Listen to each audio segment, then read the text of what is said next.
Hey there, it's Yanis here, and in today's video, I'm talking about why working harder is actually the lazy way to grow your business. Yes, that's right, hard work is easier than the alternative, which is building systems. But I'm going to encourage you throughout this video to choose the hard way, so let's just get into it. So basically, working 60 or 80 hours even a week can feel very productive, right? Like you're exhausted at the end of the day, you feel like you've done a lot done. But building systems feels scary and you don't get that immediate gratification because you're working on something that's not producing results right now in the moment, right? And that's where too many people get stuck. So if you own a business right now, you might be working 60, maybe even close to 80 hours every week. You're probably solving the same problems repeatedly. You're probably feeling productive, but you're not really progressing. You can't take time off without everything breaking. That's a big one. And you might just be one crisis away from total burnout or really bad scenario in your business, maybe a cash flow crisis, maybe an inventory mistake, whatever, right? But where you could be is you could be working 20 to 30 hours a week. You could have systems that handle recurring problems. That's going to be the focus of this video. And then you can spend time on growth rather than firefighting. And you got a business that runs without your daily involvement. And you build something that compounds in value because the more systems you build, the more valuable your business becomes and so on. So the difference is not about working harder, but it's about choosing a different kind of hard, right? So I'm not saying like working 60 hours plus is easy. It's not. It's like grinding, right? But what I'm saying is that building systems is a different kind of hard, but the kind of hard that will give you long-term results. So here's the paradox. Hard work is actually the easy choice when it comes between these two alternatives, right? Just think about it. Like when there's a problem, what is easier, right? Handling it yourself right now or stopping to build a system so it never happens again. And handling it yourself is easier. It's familiar. You know what to do. It feels productive. You get immediate results. No thinking required. No uncomfortable delegation. And that's why most people get stuck in it, right? But here's what actually happens. You solve the problem today, and guess what? It comes back tomorrow, right? You solve it again, comes back the next week. You feel productive, but you're stuck in an infinite loop of the same work. And that's what happens without systems. Like you're just on the same hamster wheel, like solving the same type of problems day after day after day. And instead of like taking like bigger chunk up front, right? Creating a system, and then that system starts taking the solving of the problem off your plate, basically. So systems are hard because they require different kind of work, right? It feels harder because it requires upfront thinking. So you got to document the process. You got to sit down, you got to create a whole process around it. And that's a lot more time consuming the first time you're doing it than it is to just quickly go in there and solve something, right? It's delayed gratification. Again, you don't get the immediate results, right? You might think, well, I don't have time to build a system right now. Let me quickly fix this because I have another 10 fires that I need to fix, right? Well, that's the problem. Like then if you never make the time, right? Nobody has time. Everybody has the same amount of hours, but you got to make the time to prioritize it, to build a system because long-term you'll gain a lot more out of it, right? So it might include uncomfortable delegation. You got to let go of control. Some founders, like it's tied up in their identities. They're the problem solvers. Like people bring the problem all the time rather than telling them, well, no, let's build a system and then you'll handle it. It can feel a little bit uncomfortable, especially if you don't know exactly how to build all the systems and delegate and so on. It requires training others. Now that takes time, right? I hear this all the time from my clients. Well, it's just simpler and easier and faster if I just do it myself. It takes too long to train somebody, right? Yes, but if you never train somebody, if you don't take the time out, then you'll always be the one who's doing it, right? So actually, in the long run, it's not easier, it's not faster, and it's not better to do it yourself. It's way, way, way better to create a system and then train other people, right? Even though in the moment it feels, oh, it's a lot of work. Do I really need to do this? Let me just quickly fix it and move on, right? And maybe you have a fear of failure. Lots of people have documented SOPs in the past. Didn't really help that much. Maybe people are not using it. You fix. What's the point? It's like theoretical fluff or whatever. It's not at all. So yeah, you keep choosing the easy hard. You choose the busy work, the heroic 60-hour weeks, right? You're like, well, I'm exhausted, I'm working hard, I'm providing for the family and so on. And again, I'm not downplaying it. It is hard work and it is grinding and all that stuff. But it's not productivity, it's actually a trap, right? So let me show you the real difference between the two choices. Let's take a simple example. Let's say answering customer questions. Depending on where you are in your business, lots of business owners are still stuck answering customer support tickets, basically. Even if they have somebody who's doing the customer support in their business, there are always those exceptional scenarios where, the team doesn't really know what to say, how to handle it, and it gets forwarded to the founder, or they'll ask him, it's like, hey, this person is asking for XYZ, what should we do? I'm not really sure. Or is this the right way, how you would respond? That sort of stuff, right? So let's say It takes you an hour a week, 6 days a week. And if you have different numbers, then just put in different numbers. Or think of something else that you're still doing, right? Like it doesn't have to be customer support. Maybe it's social media. Maybe it's sales calls. Maybe it's like lead generation. Who knows? Like maybe it's client work, right? But basically, in this example, you'll spend 6 hours a week. Assume you work 6 days a week, and many people work 7 days a week, right, in their own business. 312 hours per year doing the exact same thing. That would mean you solve the problem today, same problem tomorrow, linear effort forever, right? So you answer the questions yourself every single time, you feel productive, but you're trapped, the work never ends, you can't scale, you can't sell the business, by the way, if you don't systemize, and you can't leave, right? So you're kind of like trapped, it's like a treadmill, and it just keeps going, and you just gotta keep doing the stuff, and you're kind of like a never-ending housework, right? Every day you wake up, oh, well, the dishes need to be done after lunch, clean up, vacuum, that sort of stuff. And the next day it's just the same, right? But the hard way is to create a system that you solve the problem once and it takes more work, right? And it takes a lot more time, but then it stays solved forever. And then it multiplies your time. In this example, you would spend, let's say, 10 hours to create a system. It would save you 312 hours every single year, right? So that's the investment. But like for a lot of people, because today you only spend maybe 20 minutes on it, right? Maybe 1 hour across a couple of different things like that, right? And it's, well, I could just quickly spend like 20 minutes fixing this rather than sitting down. I don't have the 10 hours, so it's going to take a lot of work and so on. Where do I even start? And then you get stuck in this. It's basically delayed gratification. So you could build a help center, train your team, create an FAQ. Yes, there's upfront cost, but it compounds over time. And every system you build gives you back time forever, right? So it's not just about this one thing right now, the one choice about, let's say, in this example, customer questions, right? It's about like the approach to business overall, right? When something happens, and honestly, it goes beyond business as well. Because, for example, like a typical example would be like people are like, okay, we need to do some grocery shopping. What do we need, right? And so, I think we're running out of this, and we're running out of this, and let's get some milk and so on. And it's, well, every time there's a grocery shopping, like you're thinking again, like what you need to buy, rather than having a system and saying, well, we do shopping on Mondays, and this is the checklist, and this is exactly what we buy. So you never have to think about it anymore. And then you could just send somebody else to do it anyway, right? But yeah, anyway, that's like a simple example from daily life outside of business, because systematic thinking really goes across all areas of your life, not just business. So let's talk about what choosing the hard thing actually looks like. So the next time you're answering the same customer question or replace any other sort of busy work type of task that you do on a daily basis in your business, you have two choices, right? There's the easy hard, which is, okay, takes 5 minutes, it feels good, the customer is happy, problem is solved, you fixed it. Or the hard way, stop, document the answer, create a help article, train your team, or maybe you make a short Loom video, right? Build it into onboarding if you're onboarding new people, and it takes maybe a couple hours up front, right?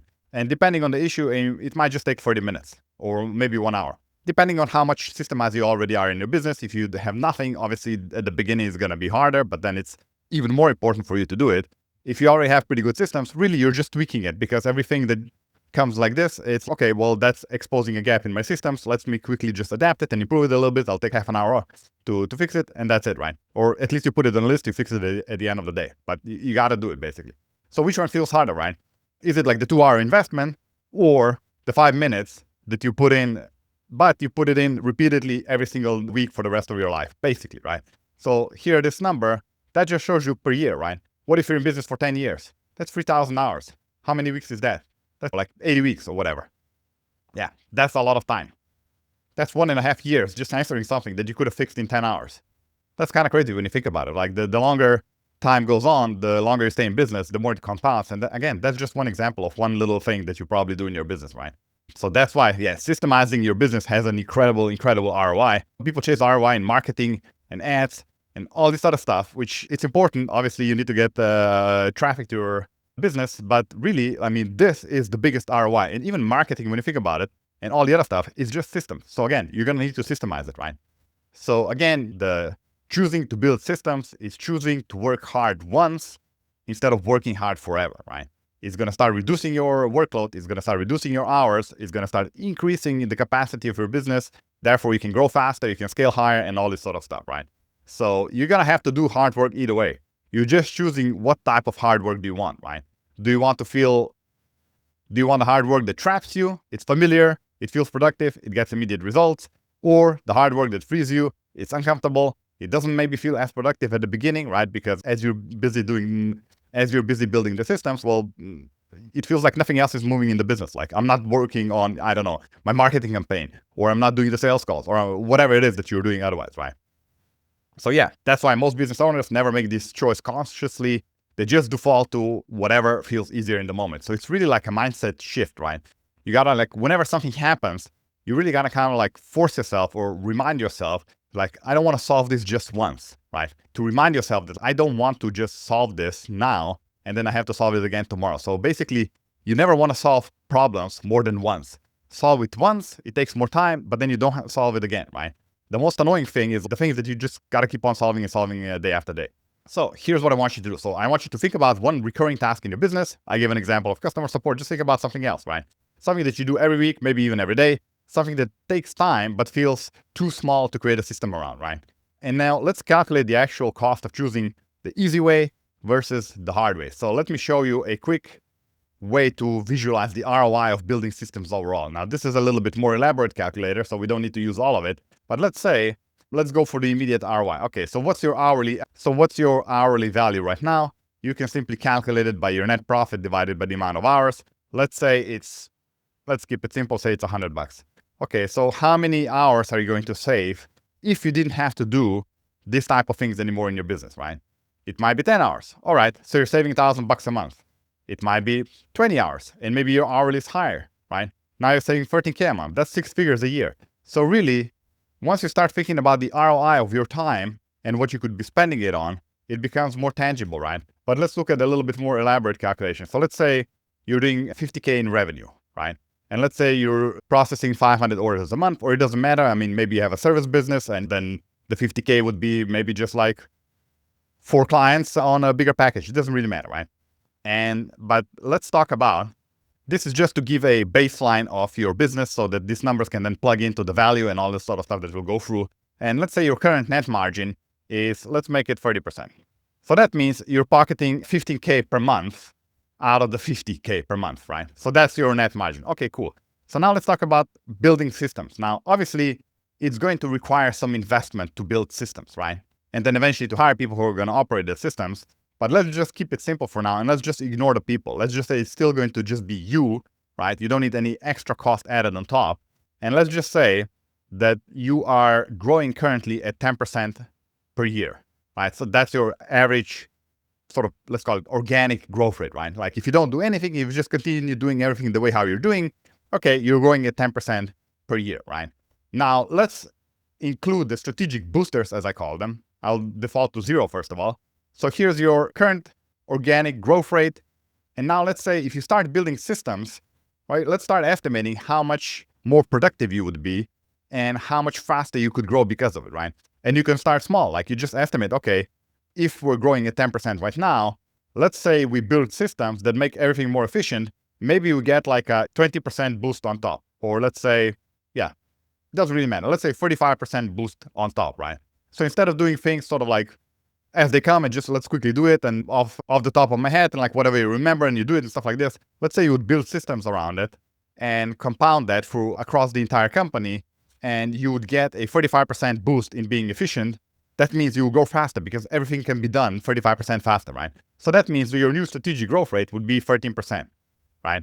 So I'm not even going to add like the team capacity boost, because once your team becomes more efficient because of it, I mean, you could even say that, okay, let's actually add it. So let's say your team will be, let's just say even just 20% more efficient. Why? Well, because now they have systems to follow, right? Okay, so this starts compounding. So now it's like 15%. And then the strategic focus, so because now you have time, right? You don't have to spend your entire day answering little fires and putting out little fires and answering support tickets, doing some client execution work, maybe some sales call, all this sort of stuff, right? So you free up the time and you put that time into strategic activities that are going to actually help you grow the business, right? Because if you're answering support tickets, well, you're not growing the business. You're just like doing the daily little activities, the housekeeping basically, right?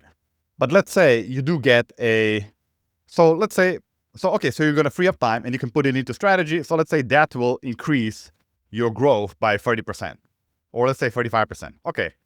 Well, again, that doesn't mean you go from 10 to 45%. That would triple it, right? That would increase it by 300%. No, it's just like you're going to go 45% faster because now you have so much more time that you can actually spend on strategic activities. So all this together, now you go from 10% to 90% growth rate. You didn't spend any money on marketing. You didn't get more clients, you didn't get more customers, none of that happened, right? You're just being more efficient doing the things that you're already doing. So now let's have a look how this would play out given the numbers that we added in here, right? 50,000 a month revenue, 15K profit. Let's scroll down. Okay, if we're growing at 10%, right, then our baseline would have been year 1, you're doing 660. Year 2, you're doing 726. Why? Well, because you're growing by 10%, right, with whatever efforts you're currently putting in. The next year, 798. Okay, now let's say you start systemizing your business and you're just getting this simple boost. And by the way, you can get a lot more than just this, right? You might be twice as effective just because you have a system. You might be 10 times more effective. Like, you can automate stuff. I mean, there's really like no limit to some of this stuff, right? So basically, okay, but let's just keep it. This is very, very conservative. I mean, I would say, yeah, you should get a lot higher boost in your efficiency when you start building proper systems and automating things and delegating it and all this sort of stuff. But let's just say these are the numbers. Okay, then already in year 1, you are 54,000 better off, right? Because instead of like 10% a year, you're going 90% a year. So year 2, you're already 123K better off. Year 3, instead of being at 798 at your normal 10% growth rate, you would be at over $1 million, and you would be adding 200 grand just by improving the systems a little bit and getting a tiny little percentage. Again, we didn't do anything crazy here, right?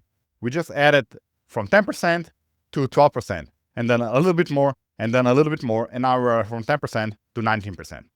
Okay, now let's go to the next thing. Okay, so let's say that your net margin improves in the business because you're more efficient, right? Because if you're faster with doing stuff, you can deliver faster. Obviously, your net margin will go up, right? Because you're spending less time to deliver the outcome for the customer or for the clients. So the margin is gonna go up. Okay, so instead of 25%, right, which we added here on top.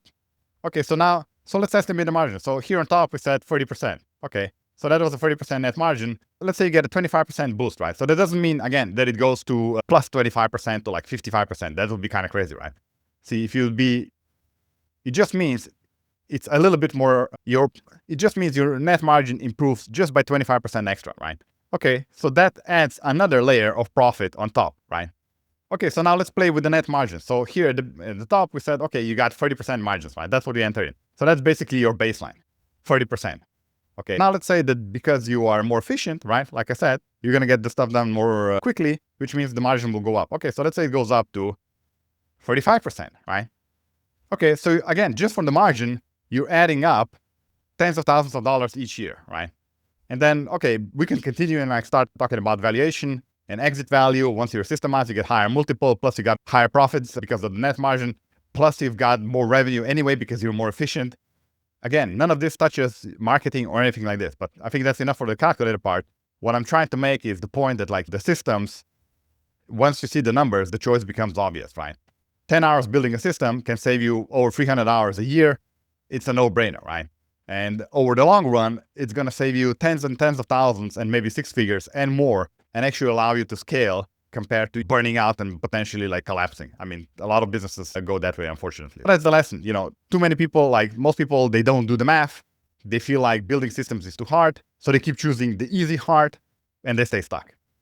So I would say choose the hard thing, choose the delayed gratification, not because it's easier, but because it makes everything else easier. So stop solving the same problem every day. You build the systems once, then let it compound, free up more time. You have now more time to build the next system and the next system and the next system. So that way you are building the machine that is your business. You're not running the business. You're building it and creating systems and placing team members that can run it for you. So that's it for me. Thanks for watching this video, and I'll see you in the next one.